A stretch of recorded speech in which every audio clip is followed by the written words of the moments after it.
Namaste. Today we are having a very special eminent guest with us. He is Dr. Kuldeep Agnihotri.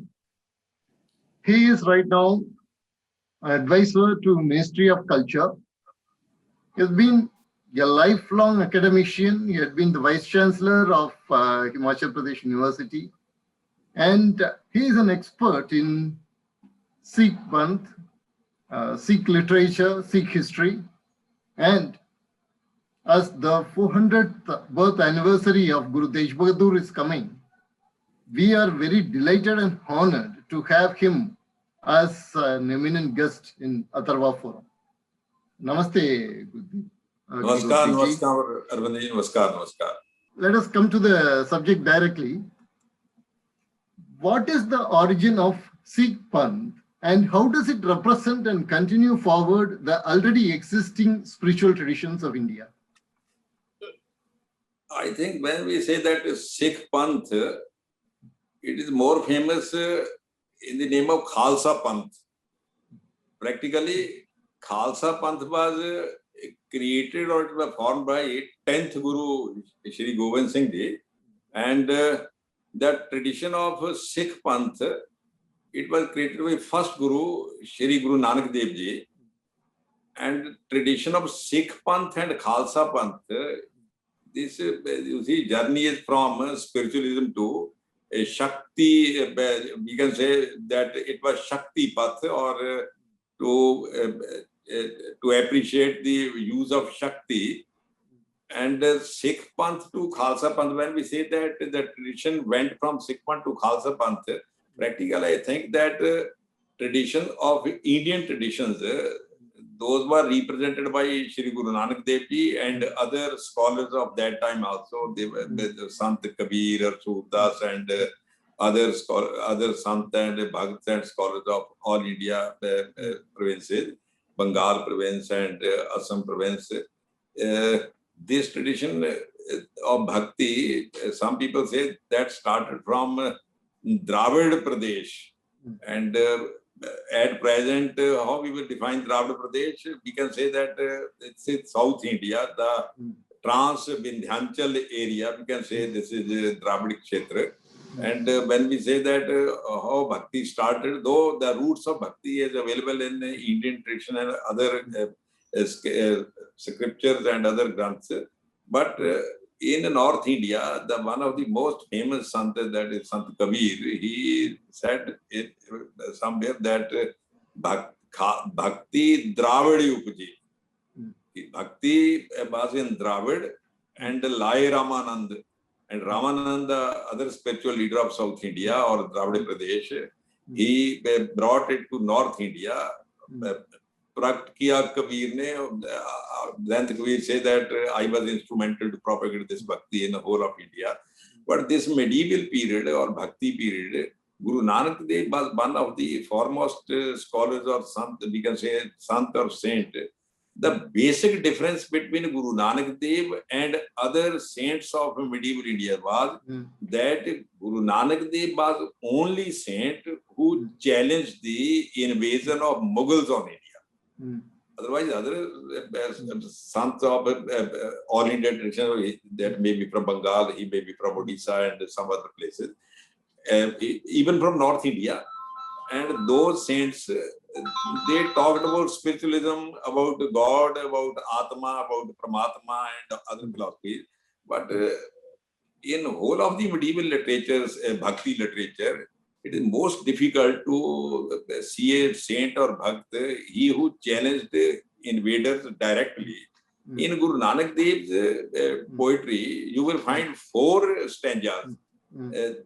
They directly challenge the invasion of Babur, and in Hindi literature or in Punjabi literature even, that is called Babur Vani. Guru Nanak Dev, he challenged Babur. He said that Babur and the invaders from Central Asia, these Turk people from Central Asia, they are doing atyachar, anachar on India. And this tradition started from Guru Nanak Dev. And what is the, you say, you ask that the Indian spiritual traditions or how they are related to Nanak tradition. देखिए, before, I will not say that Nirakara tradition was not available before Nanak. Nirakara tradition was also available before Nanak, and a number of saints appreciated that tradition. But Guru Nanak Dev, he was knowing that now the era of forms and symbols, that is under, you see, duration of invaders, and they will demolish the symbols of Indian traditions. And now how to protect these symbols?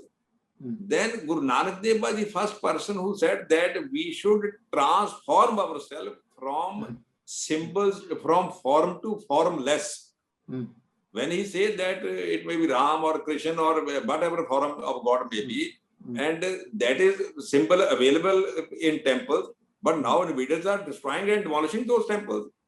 So how we will protect our those symbols? Then he propagated formless when he was of 9 or 11 years old, and there was tradition in of Yagyopavit, and in modern terminology we say Janeu.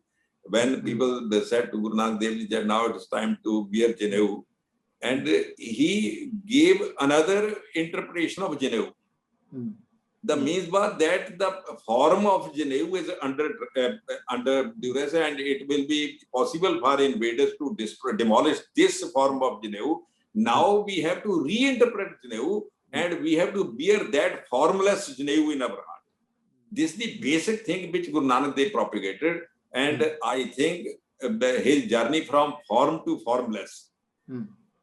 This journey gave a new path, and this path ultimately, you see, went up to Khalsa Panth. But in between, the tradition of Guru Nanak, Dash Guru Parampara, in North India we say Dash Guru Parampara, 10 Guru Parampara, or a tradition of 10 Gurus, that this journey was from form to formless, and from spiritualism to path of Shakti, Shakti Puja, Shakti Upasana. Thank you so much, sir. That is a very interesting and a very important perspective that you have given. Now, you talked about the interaction of, or the encounter that Babar and Guru Nanak Dev Ji had. And Guru Nanak clearly condemned the atrocities of Babar. From there to Akbar donating Arjun Dev the land for Harmandir Sahib, and what is the kind of evolution that you see in the relation between the Mughals and the Sikh one? So, as far as the relations between Mughals and 10 Guru Parampara or Dash Guru Parampara, there is a large number of books are available on this aspect. The first encounter of these Guru Nanak Dev and Babar were contemporary, and invasion was in the period of Guru Nanak Dev. And as I told that Guru Nanak was the first saint who challenged the invasion of Babar. And some evidences are available that Guru Nanak Dev was also arrested by Babar, and then he was left. And this was first encounter. And now up to Guru Gobind Singh Ji, the 10th Guru, you will find a number of instances where Mughal king or whoever we represented, they came to Gurus, and there was some interaction also. But broadly, the relationship between Dash Guru Parampara was not cordial with Mughal imperialism, we can say. And Shri Guru Arjan Dev Ji, who was 5th Guru of this Dash Guru Parampara, he was martyred by Jahangir. And even after the, you see, death of Guru Arjan Dev, his son, Shri Hargobind, he was the first person who said that we have now to change the path of this parampara, this tradition. Now we can not only ourselves confined to spiritualism and the philosophy of Ishwar or Atma and all these things. Now we have to face the hard reality on this land. And hard reality is that invaders are crushing Indians and crushing us. Then he said, Sankalp of Miri and Piri. This Sankalp is in Punjabi, they say Miri and Piri. Miri and Piri means that in one hand, we have to do spiritualism, And in other hand, Piri means Miri and Piri. Piri means, and in other hand, we have to take a talwar or sword to protect ourselves and to protect the integrity of the country. And this tradition of Miri Piri, after this tradition, even in Guru Ghar, you see, followers of Gurus, some followers also objected that the tradition of Guru Nanak is not, you see, correlated with sword or with power or with Shakti. We are upasiks of Ahimsa, and our field is not that type of field. But Guru Hargobind said he was seeing the future. He said that that path is, we are following that path. But to protect that path, we have to also worship sword. And this new tradition was started by Shri Hargobind. But the relationship between Mughal Empire and 10 Guru Parampara was, you see, deteriorated after this incident.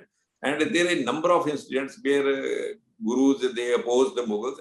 The one thing we should remember when we talk about the relationship of 10 Guru Parampara and this Mughal Empire, in Mughal Empire also, in Mughal tradition also, a new, you see, a new path, we can say, in Hindi we can say new dhara. How you will explain this dhara? A new, I will not say that that was new tradition. A small new dhara, some Mughal, or you see, Mughal, when we say Mughal, it doesn't mean that only people from Central Asia who came to it. Arab, Turk, Mughal, Mongol, all are incorporated in this. I will say this STM. ST Sayyid. Sayyids are from Arab countries, and T jane Turk, and M jane Mughal Mongol. All these STMs. And one section of STMs, they were thinking that we should assimilate ourselves with the traditions of this country. And Dara Shikoh, he was representing that tradition. And when Dara Shikoh tried to create that tradition of Indianization of STM, Gurus supported him. One main reason why Mughal Empire was against this 10 Guru Parampara or Dash Guru Parampara, that 10 Gurus Parampara, Dash Guru Parampara, they saw that this Dara Shikoh tradition, or we can say Indianization of STM, some STM, they were also thinking that now we have come to India, and we should give ourselves to the tradition, and we should adopt the tradition, or there must be some synthesis. And this tradition was useful to India. What is the other tradition of mullahs and maulvis and qazis and that radical STM, we can say, they were against this parampara. Gurus supported this Dara Shikoh. And then Mughal Empire infuriated. After this 9th Guru, he was also then suffered a lot due to this. And the net result of this, you see, this, you say that the relations between Mughal and this 10 Guru Parampara, the last was Guru Gobind Singh created Khalsa Panth to oppose the invaders and to free the country from those invaders. And we should remember one thing also when we say about Khalsa Panth. Khalsa Panth was a whole Indian, you see, phenomena. The 5 people who came to, one was from South India. He was from Karnataka, and the second person was from East India. He was from Odisha, from Jagannath Puri. And third was from West India, Pashchimi Bharat. He was from Gujarat, Dwarka. And fourth was from North India. He was from Lahore, we can say North India, Northwest India, Sapt Sindhu Kshetra, whatever you may like to say that. And fifth was from Central India, from Delhi. So this phenomenon of Khalsa Panth, this was all Indian phenomenon. One person from every portion of India, they were not present only in that conference which was concluded in Anandpur Sahib.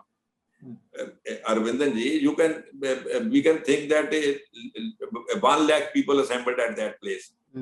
And when Guru Gobind Singh ji asked that I need one person who can give his head for the to see protection of country and dharma, desh and dharma. When one person from South India came, I will never imagine that there was only one person from South India. Definitely, yes. There yes. must be 20,000 or 25,000 or 15,000, whatever the number may Yes. be. And those 15,000 people, they must be from Andhra Pradesh, from Karnataka, from Tamil Nadu, from Puducherry, and all this Dravid Kshetra, the trans Vindhyachal Kshetra.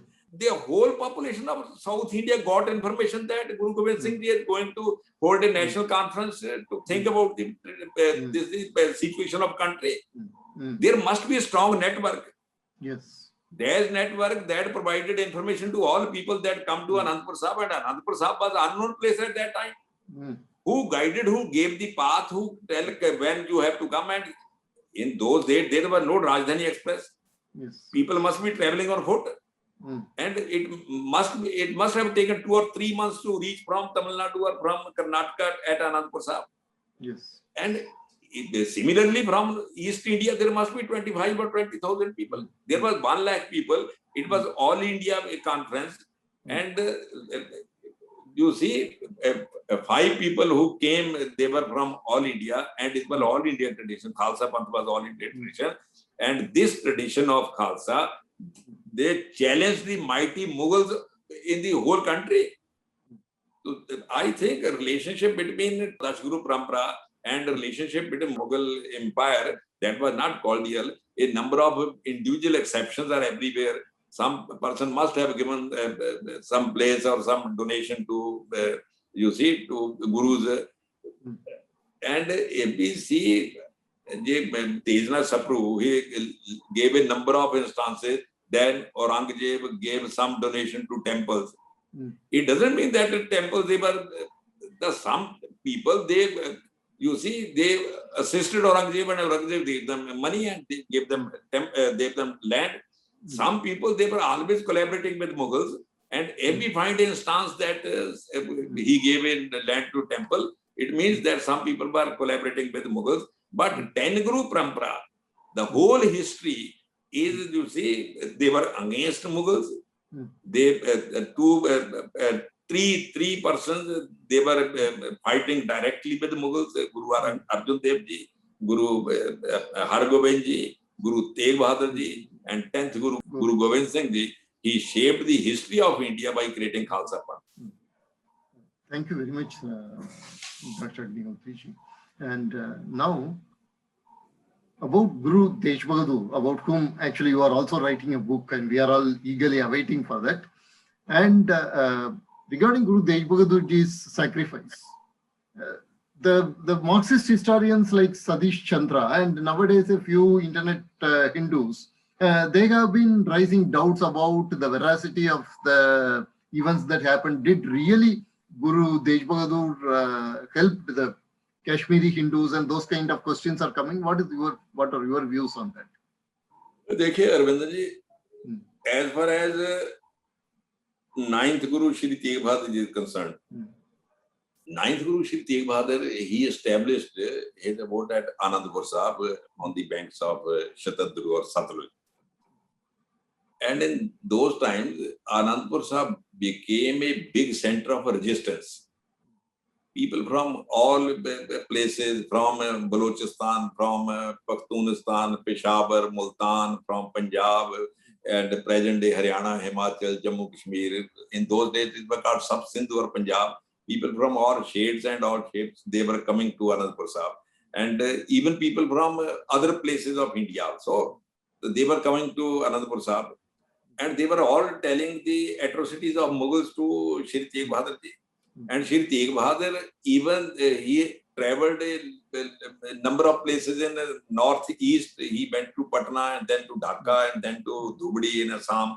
He was personally knowing the situation in India. And when people came to him, they were all discussing. And Guru Tegh Bahadur was a great scholar also. If you see his poetry, you will find that he was not only, a guru in that sense. He was scholar at par of those times, and his poetry is very valuable in that sense. And when all people were coming to Guru Tegh Bahadur Ji and discussing the thing, people from Kashmir also came, and the issue was the same. Aurangzeb or Mughal empire that were trying to convert India to Darul Islam. The pace may be somewhere slow in Jahangir period or and you see fast in Aurangzeb period, but the aim was clear to convert India into Darul Islam. There was no hidden agenda; it was open agenda. And Dara Shikoh, he deviated from this agenda and he was murdered by his own brother. It was also the fight with Dara Shikoh was also for the crown, but the one more aspect was that Dara Shikoh was at the target of Sayyid, Qazis and Maulvis. And Aurangzeb was also part and parcel of that system. So he murdered Dara Shikoh. The one purpose was to eliminate the one claimant of crown, and the second purpose was to eliminate that deviation which Dara Shikoh started. And when they were coming to Guru Tegh Bahadur Ji, and I think a long discussion and जिसको we can say चिंतन हुआ और उसमें से बात निकली कि भाई we can challenge this process of Darul Islam, but somehow some Mahapurush has to give his head to protection. So now question was, who will be that Mahapurush? So the answer was given by Guru Gobind Singh, who was son of Guru Tegh Bahadur. Father is thinking that Father was of the, you say, opinion. He concluded his chintan. We can stop this process of Darul Islam, but the only method is that some person, some Mahapurush has to give his head for that purpose, for the protection of Desh and Dharma. Like next question was, who will be that Mahapurush? So this answer was given by Guru Gobind Singh. He said to his father, who is another Mahapurush in this country at present time? So answer was given by his son, and Guru Tegh Bahadur gave a message to Aurangzeb that if Guru goes to convert to Islam Panth, then whole of India will got converted. And Aurangzeb thought that this is the most easy process. We have to convert only one person, and if he got converted, then whole of India will be converted, or at least some will be converted.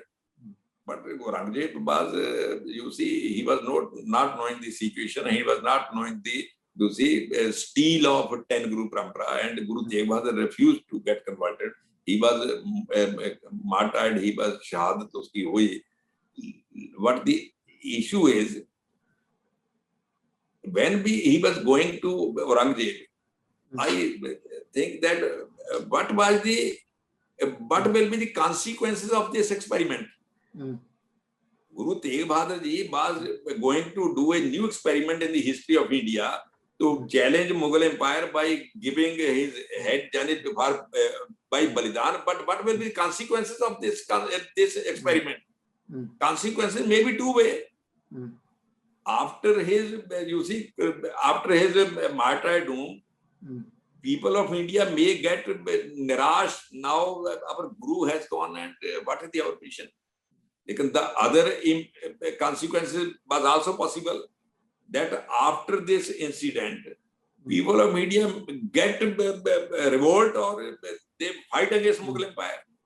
This was calculated risk, but Guru Tegh Bahadur was knowing fully well that after my death, people will revolt, and he was right.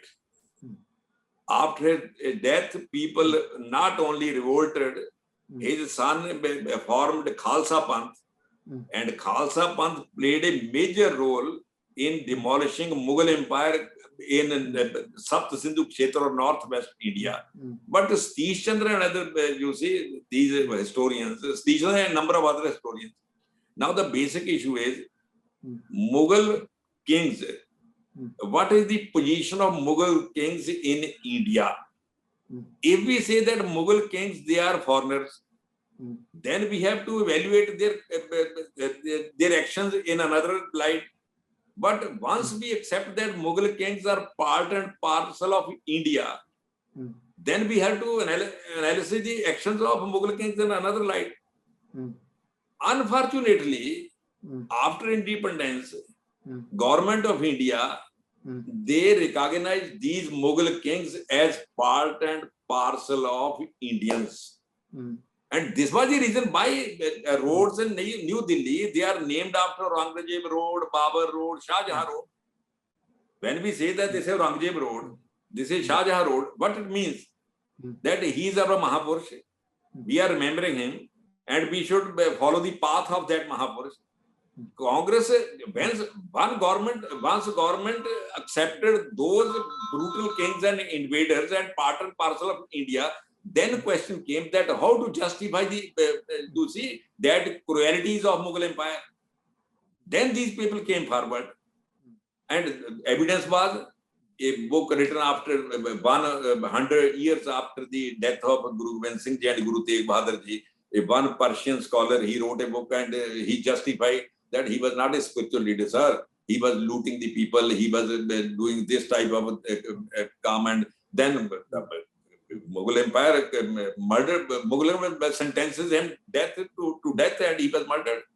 This was the justification provided by those people who, firstly, by Persian scholars and other foreign scholars, and lately by those scholars who considered these Mughal invaders as Indians.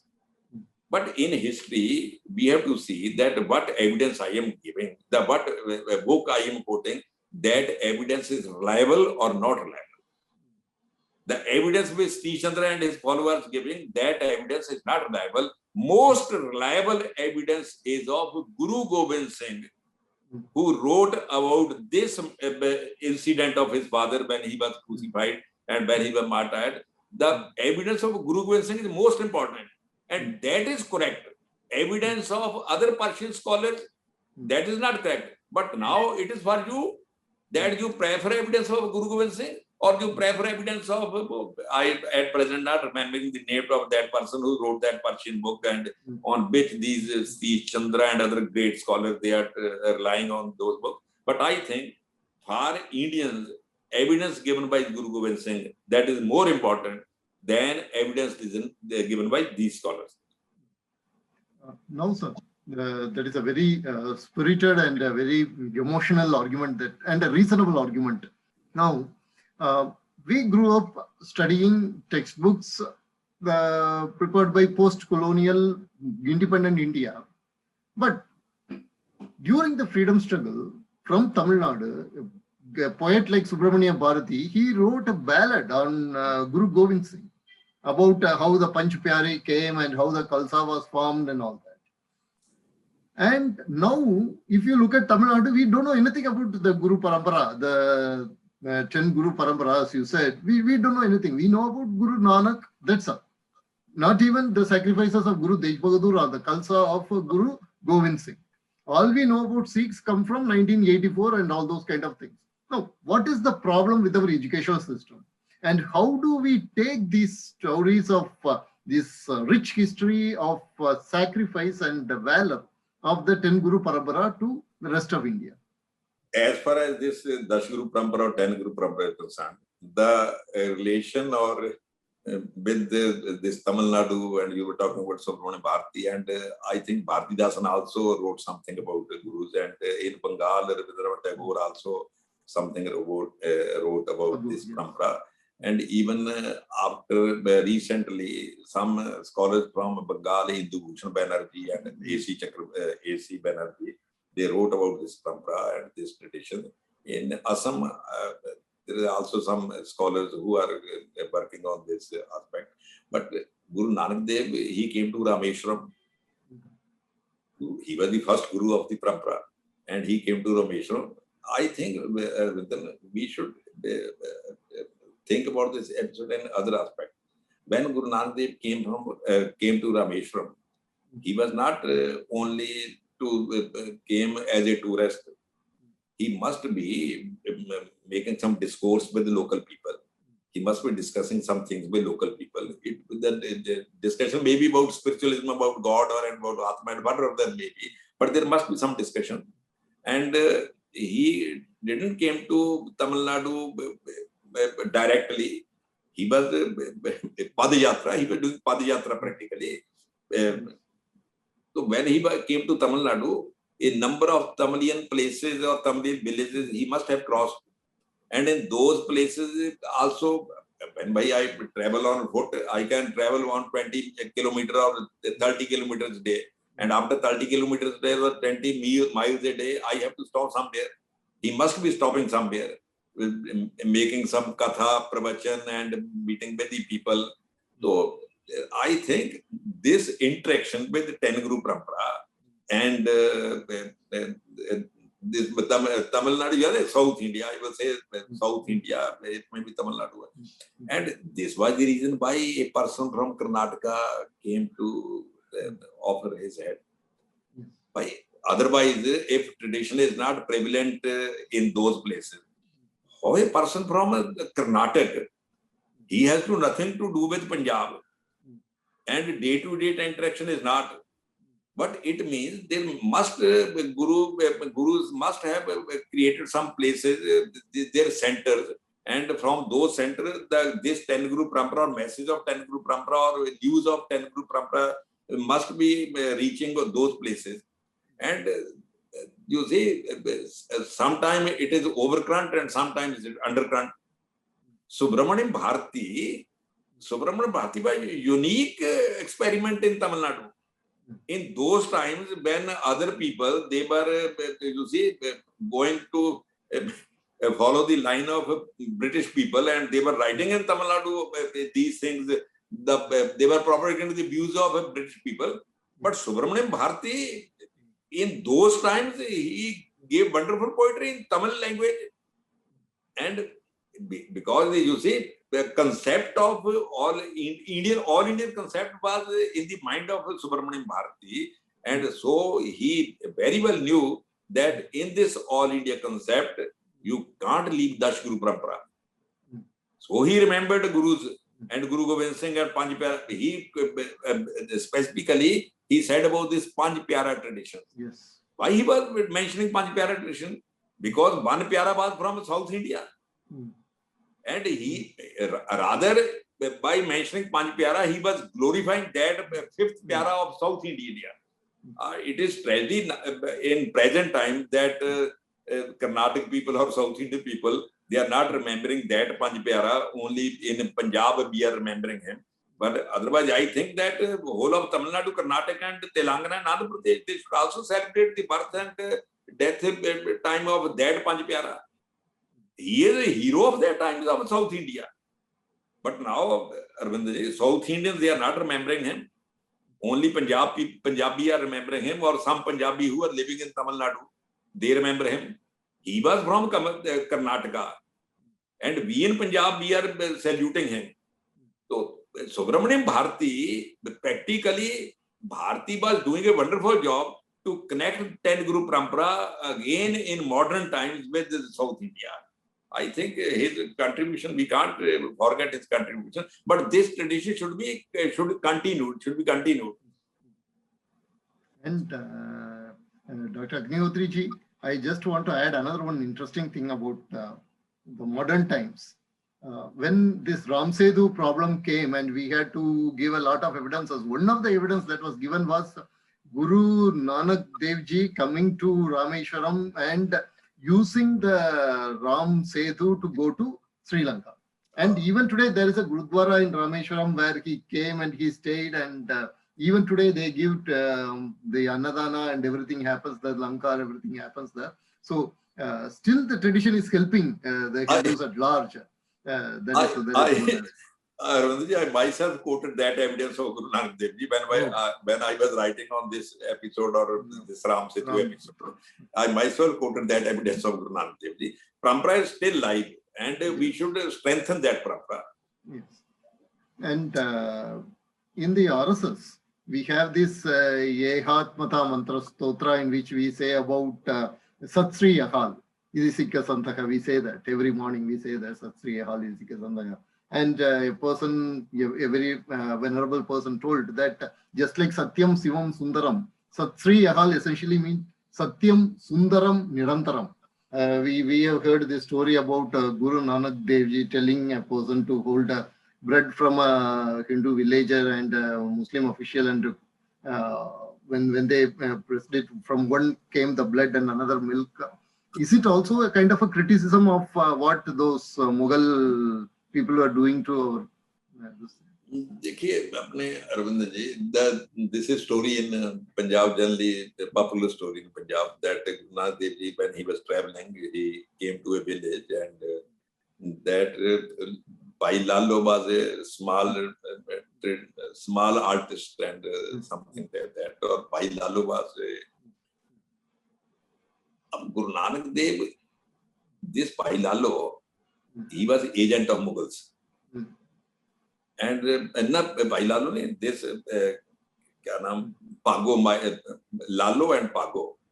Lalo was a poor fellow, and Malik Pago jo tha, Malik Pago was representing government of that time. Malik Pago was practically represented the government of that time. The government of that time was Mughal government, and Bhai Lalo was representing the Indian masses.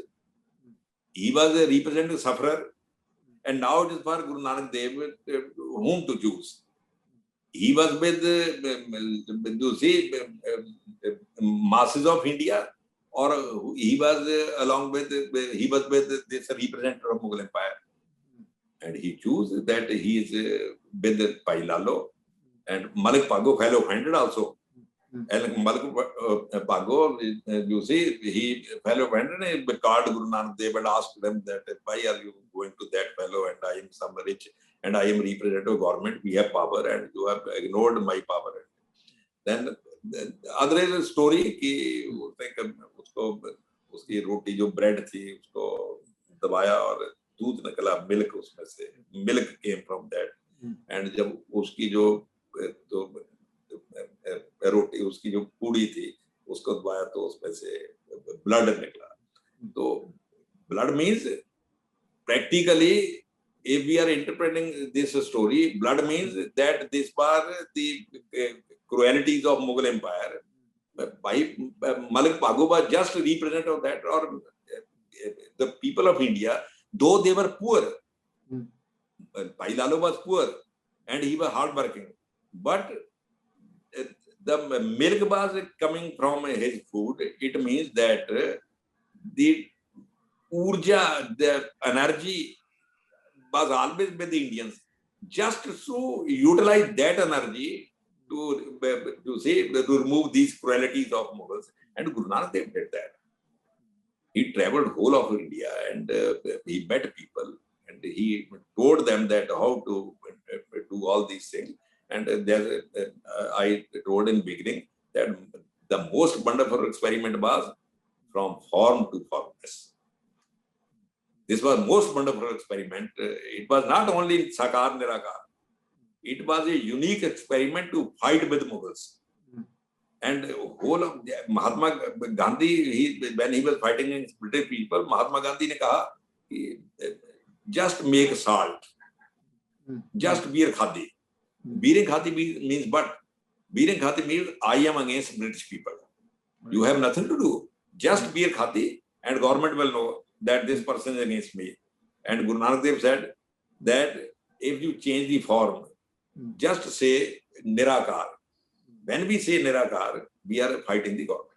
We are going uniting with the God also. Like at the same time, when we are going from form to formless, he was preparing people that if you have to fight with the mighty Mughal Empire, you have to change the technique. They will destroy your symbols. Now change the technique and change your symbols also. Make them formless. So I think Dashguru Parampara, the impact of Dashguru Parampara, we should study from all aspects of this type. And that tradition was truly Indian tradition, but expression was in other way.